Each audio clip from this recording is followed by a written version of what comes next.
LFTV está em Brasília para acompanhar a posse dos deputados e senadores eleitos. Eu sou Jaqueline Fonseca e você confere agora as expectativas dos parlamentares para os próximos anos.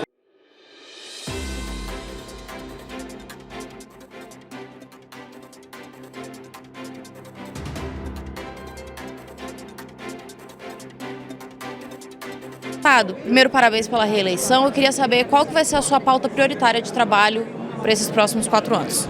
Olha, até por nossa origem e por ter sido 15 anos gestor do SUS, por ser médico, a gente sempre teve uma atuação, uma militância muito forte no Sistema Único de Saúde.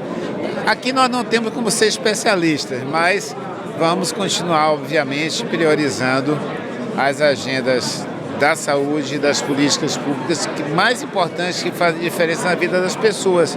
Educação, assistência social.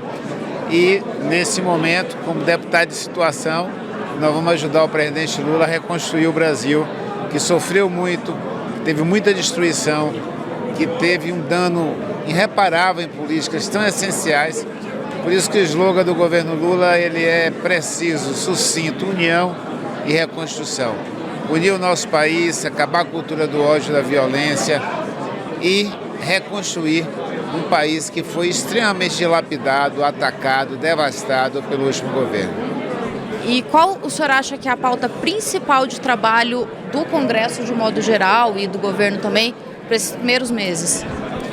Bom, a primeira pauta foi, você acompanhou aí a PEC no final do ano passado, recompor o orçamento para ter condições de começar a reconstruir as políticas públicas que fazem diferença na vida das pessoas. E isso nós vamos continuar nessa batida, vai ser muito importante e óbvio, né, tem medidas em várias áreas, tem medidas no plano da economia, da tributação, nós precisamos alterar a forma de pagar impostos nesse país, fazer como o presidente Lula disse, botar o pobre no orçamento e botar o rico no imposto de renda. Porque a tributação é que garante os recursos para que a gente possa novamente fazer política habitacional, novamente investir em saneamento nas nossas universidades, concluir o campus da Universidade Federal do Sul da Bahia, lá em Teixeira de Freitas, que eu tive a honra de dar aula inaugural do curso de medicina nessa universidade, que é a nossa universidade caçula do nosso estado. Vamos retomar políticas tão importantes quanto essa. Deputado Pastor Isidoro, parabéns pela reeleição. Conta para mim quais serão suas principais pautas para este mandato. Olha, a pauta para esse mandato é tentar botar para caminhar os projetos que já tem na casa. Nós temos já muitos projetos, então não adianta estar construindo projeto para ficar papel. É melhor a gente condensar um pouco. Então nós temos a nossa luta para tirar a fila do INSS, para socorrer as pessoas que estão passando crise na saúde, passando fome, e que o INSS está negando, e a gente fez o projeto que em até 30 dias possa já ser ajustado o recurso para as pessoas. Aí temos a luta de baixar o gás de cozinha, é uma luta de mais de 20 anos, eu ainda era deputado estadual, a luta de baixar os combustíveis, tá certo? Aí temos a luta na defesa e socorro das famílias com problema de álcool e droga, do uso da cocaína, da maconha, do crack, as cracolândias espalhadas. A gente faz esse trabalho na Bahia há 30 anos e precisa continuar. E lutar para a pacificação do país, sobretudo para que as fake news possam serem entendidas pelas pessoas que passou os 4 anos passados fazendo política em cima de mentira, em cima das mentiras. A gente sabe muito bem que quase 70% ou mais da política foi construída em cima de mentira. Todos os dois lados, inclusive, findou por necessidade de defesa, mas o governo do passado se estabeleceu com mentira, permaneceu com mentira, encerrou-se e continua mentindo. O governo de desrespeito aos homens, às mulheres, às pessoas, desrespeito, envolvimento das Forças Armadas, de alguns integrantes, isso manchou nossas Forças Armadas, é de Estado, é séria. Eu conheço os projetos militares, mas lamentavelmente findaram alguns cedendo. E aí saiu arranhado. Os evangélicos, né, as igrejas evangélicas também foram invadidas pelos políticos líderes, findaram entrando nessa coisa, e aí alguns fiéis findaram sendo enganados com pautas de mentira para desviar a atenção do que é o governo. O governo não é de tratar o aborto, que todo mundo sabe, no meu caso que sou contra. O governo não é para tratar casamento, sexo, tá entendendo? Todo mundo sabe que, como homem evangélico, eu sou favorável ao casamento da Bíblia. Homem mais mulher, mulher com homem igual a filho, tá certo? Mas também não é pauta para governantes. Aí nós temos um bocado de pauta que foram botadas para tirar o povo da atenção da educação, da saúde, do esporte, do lazer, do combate à fome. Aí, por conta disso, nós temos aí mulheres que foram desrespeitadas, a imprensa foi muito desrespeitada nessa nação, tá aí os índios e a Yanomami tá nos deixando ver o que acontece. Aí você vê um governo que conseguiu fazer 100% de sigilo, queria pretender corromper, errar, sem que a sociedade, o pagador de impostos, soubesse para onde estava indo o seu recurso. Em contrapartida, o governo que entra aí, que foi acusado de tudo isso pelas fake news e mentira, já abriu a transparência de novo, o portal da transparência, aonde qualquer cidadão, em loco praticamente online, na mesma hora, já sabe para onde está indo o dinheiro, o recurso público. Então, uma das pautas é a pacificação, é buscar mostrar a verdade, a mais pura verdade ao povo e orientar para que o povo saiba o que quer dizer fake news ou não. Eu, por exemplo, por pouco não perdi a eleição, se não fosse a mão de Deus, é porque eles, há 2 dias antes da eleição, disseram que eu votei contra os trabalhadores e trabalhadoras. Para a senhora ter ideia, a reforma trabalhista foi no governo Temer, a senhora sabe disso. Eu tomei posse no governo Bolsonaro, portanto eu não era sequer deputado federal, mas a mentira é tão forte, tá entendendo? Eles põem um vídeo de um pastor, um citado que estaria fazendo algum erro, aí eles tapam a imagem do pastor, uma coisa de mais de 5 anos esse vídeo tá, e aí me bota, tá entendendo? E as pessoas, ou ingenuamente, ou sem ter culpa, caíram nisso. Então, esse é um pedido à sociedade brasileira, que apure de onde vem a notícia, apure a veracidade antes de compartilhar.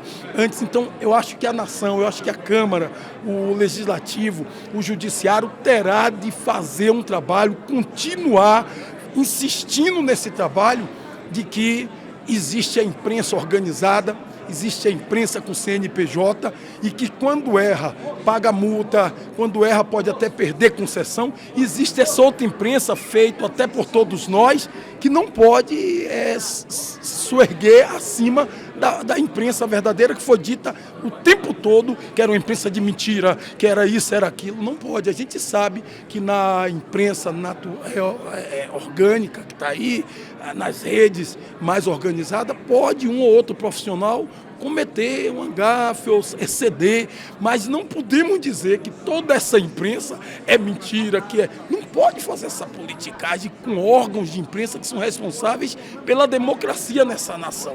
O desrespeito é total a todo mundo, desrespeito às mulheres, desrespeito aos profissionais, desrespeito a todo mundo, e aí essas pessoas ainda são tomadas como líderes religiosos, então transformou numa seita, aconteceu uma seita. E agora é tratar curar, é tratar sarar, é tratar chamar essas pessoas, não pode afastar, brigar, tem que chamar o pessoal que votou, porque necessariamente todo mundo que votou no Bolsonaro não são pessoas do mal.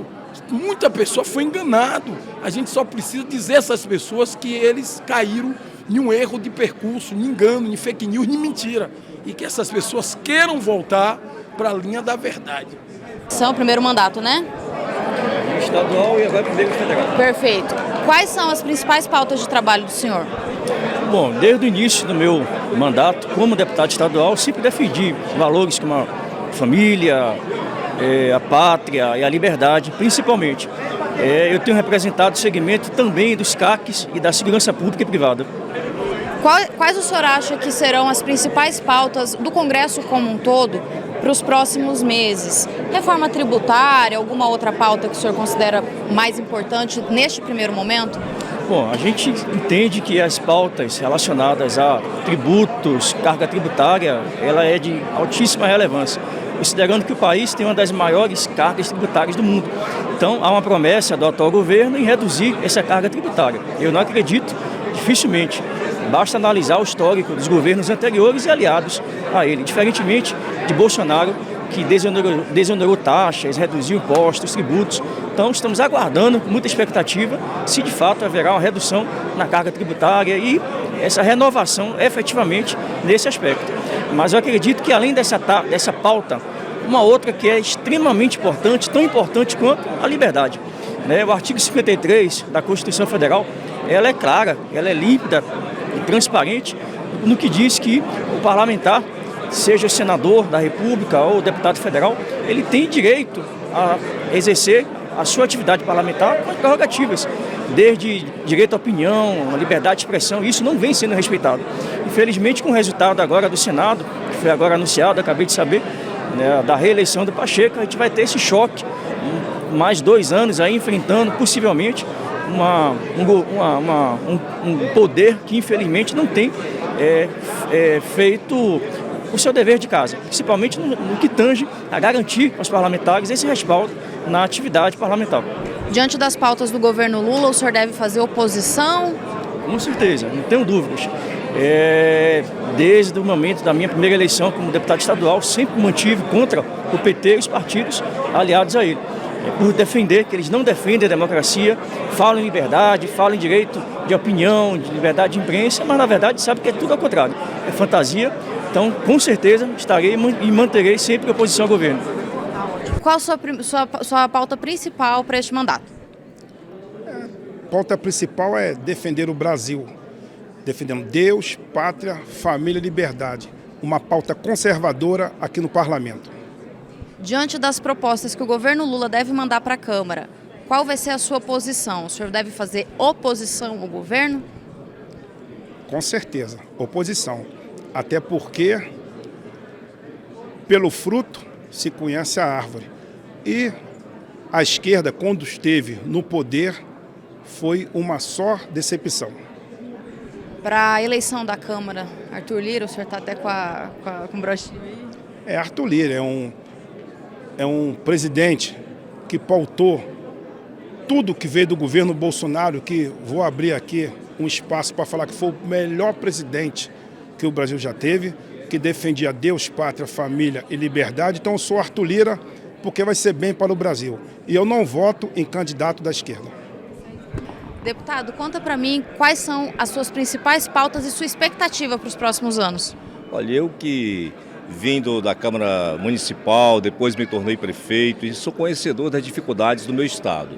O meu estado é um estado que tem potencial de produção, mas que é preciso ter um olhar mais carinhoso pelo poder público. E agora eu que tenho esse conhecimento e que me tornei deputado federal com o apoio daquele povo tão querido, vou trabalhar para que aquela população possa ter mais condições de produzir e também de escoar sua produção, para que assim a gente possa melhorar a economia do estado e também melhorar a renda das famílias mais pobres.